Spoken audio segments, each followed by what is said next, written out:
Ever wondered why we buy things we don't really need? Or why certain brands become status symbols?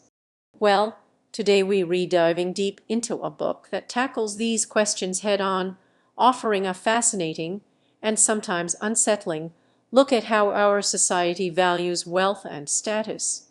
Hello, and welcome to Ace Book Talk. Today, we re-exploring the theory of the leisure class by Thorstein Veblen.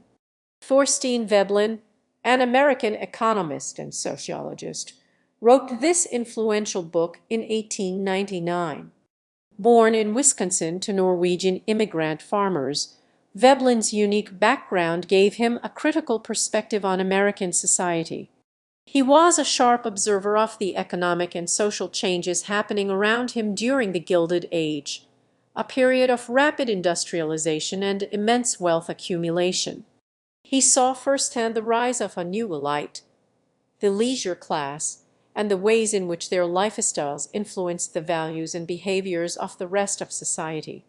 He was known for his unorthodox thinking and sharp critiques of mainstream economics, and his work continues to be relevant today as we grapple with issues of inequality, consumerism, and social status. The theory of the leisure class is a sociological and economic treatise that critiques the values and behaviors of the wealthy elite. Veblen argues that in modern societies, wealth is often displayed through conspicuous consumption and conspicuous leisure. Conspicuous consumption refers to the practice of buying expensive and unnecessary goods simply to demonstrate one's wealth and social status.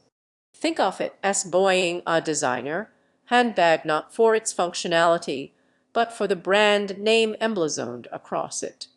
Conspicuous leisure, on the other hand, involves engaging in non-productive activities that signal one's freedom from the necessity of labor. This could include activities like attending lavish parties, pursuing hobbies that require significant resources, or even acquiring extensive knowledge in fields that have no practical value. In essence, it's demonstrating you have so much free time, you can't afford to waste it on things that don't generate income or contribute to society. Veblen contends that these behaviors are driven by a desire for social status and recognition. The leisure class, he argues, sets the standards for what is considered desirable and respectable in society. Their lifestyles are then emulated, often unconsciously, by those lower down the social hierarchy. This creates a kind of trickle-down effect, where the values and behaviors of the wealthy influence the consumption patterns and social aspirations of the wider population. He discusses how even seemingly harmless social customs, like elaborate table manners or the pursuit of classical education, can be seen as forms of conspicuous leisure, designed to differentiate the elite from the working class. One of Veblen's key arguments is that much of what we consider good taste or high culture is simply a reflection of the values of the leisure class. He suggests that the aesthetic preferences and cultural pursuits of the wealthy are often adopted and imitated by others in an attempt to signal their own social aspirations. The book also explores the concept of pecuniary emulation, which refers to the tendency of individuals to imitate the consumption patterns of those above them in the social hierarchy.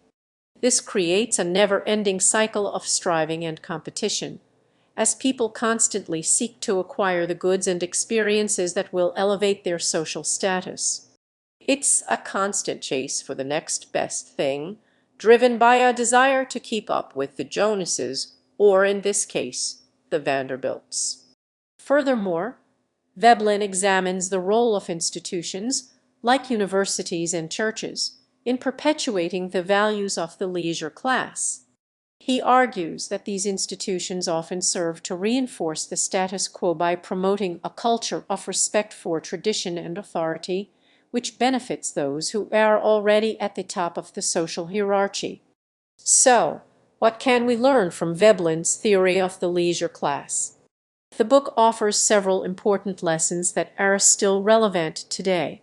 First, it encourages us to be more critical of our own consumption habits.